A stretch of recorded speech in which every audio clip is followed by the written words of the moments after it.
Le ministre de l'Éducation, Luc Châtel, au chevet de tout un collège cet après-midi à Florensac, près de Béziers. Au lendemain, bien sûr, de la mort d'une jeune fille de 13 ans, rouée de coups par le frère d'une autre collégienne. Cécile Olivier, bonjour. Vous êtes l'envoyé spécial de BFM TV sur place. Le ministre s'est exprimé en public tout à l'heure. La prime est réservée.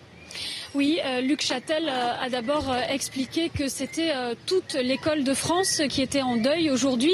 Il a répété aussi qu'il avait voulu venir rencontrer le personnel et les élèves pour exprimer son soutien après le drame.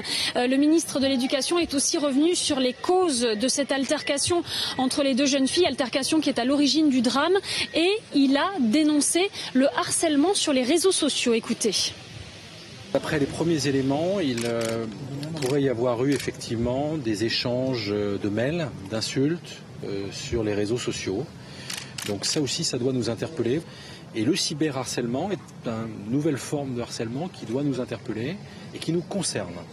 Donc j'ai décidé un plan d'action à partir de la rentrée, de formation de nos professeurs, d'outils pédagogiques, le travail avec Facebook, parce que nous devons apporter une vraie réponse par rapport à...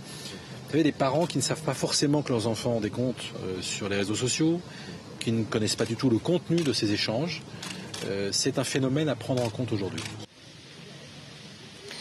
Luc Châtel qui a été hué à la sortie du collège lorsqu'il est reparti, hué par des amis, des proches de Carla, des jeunes filles qui nous ont expliqué que selon elles, la visite ne leur ramènerait pas leur ami et que selon elles, le ministre était surtout venu se montrer devant les caméras, une réaction violente qui est sans doute aussi liée à leur chagrin.